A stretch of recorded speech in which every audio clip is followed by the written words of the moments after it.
¿Alguna vez nos hemos parado a pensar en cuál es, por así decirlo, el código fuente del universo?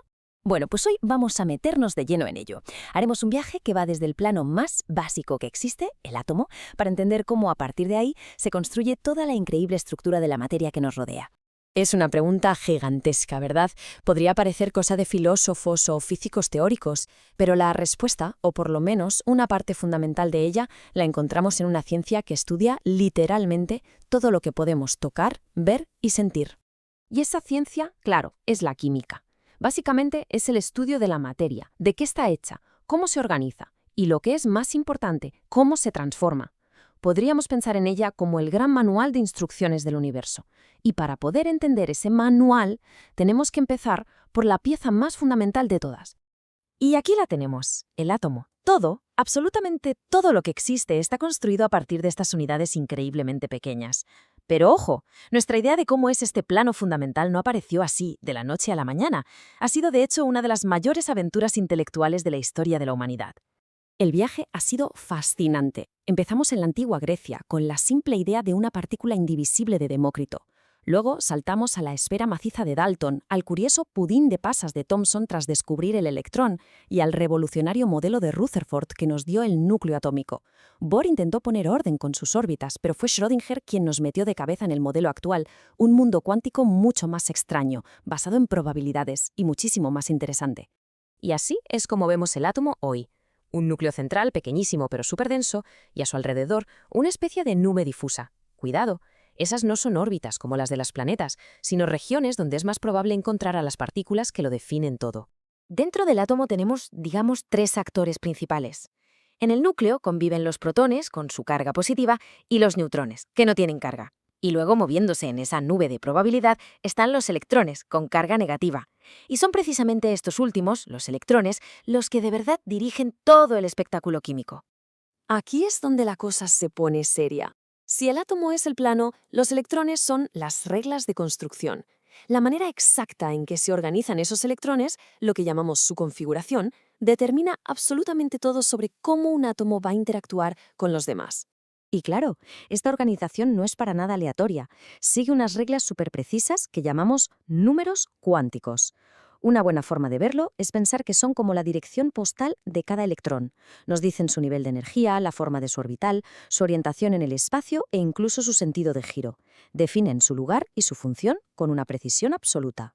Para poder navegar por este sistema tan complejo, tenemos un mapa, el diagrama de Mueller. Esta es nuestra hoja de ruta y nos obliga a ir llenando los niveles de energía siguiendo un orden muy estricto, siempre del de menor energía al de mayor. Aquí no se vale poner un electrón donde uno quiera, hay que seguir las reglas del mapa. El proceso para usar este mapa es bastante sencillo, en realidad. Primero, lo más importante, saber cuántos electrones tenemos que colocar. Ese dato nos lo da el número atómico, Z. Después, simplemente seguimos las flechas del diagrama de Moller y vamos llenando cada subnivel con su capacidad máxima de electrones antes de saltar al siguiente, hasta que los hayamos colocado todos. Vamos a verlo con un ejemplo real.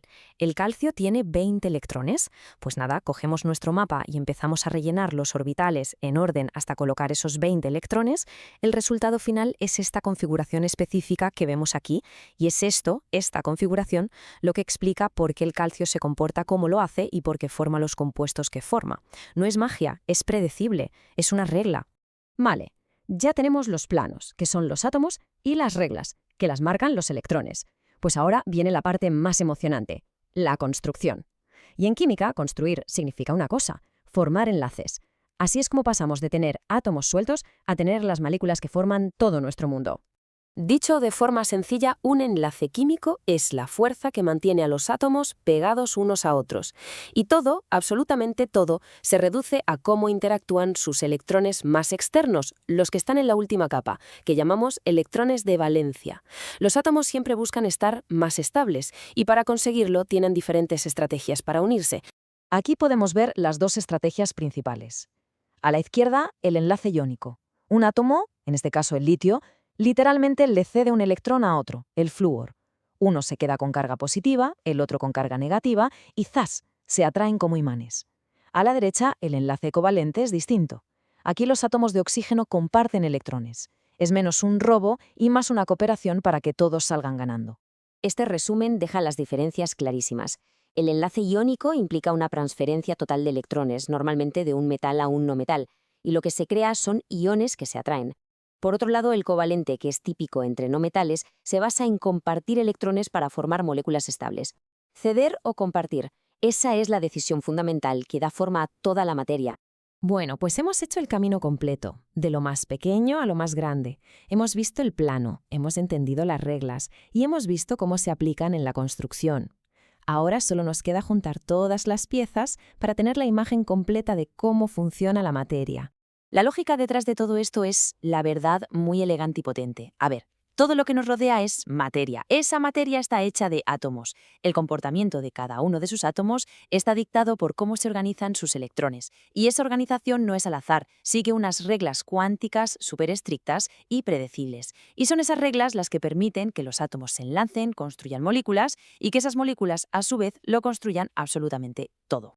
Y esto, claro, nos deja con una última reflexión. Si ya entendemos cuáles son los componentes básicos y conocemos las reglas fundamentales que los gobiernan, las posibilidades son casi infinitas. Este conocimiento nos permite no solo entender el mundo tal y como es, sino también crearlo, modificarlo, mejorarlo. La pregunta ya no es solo de qué están hechas las cosas, sino qué somos capaces de construir ahora.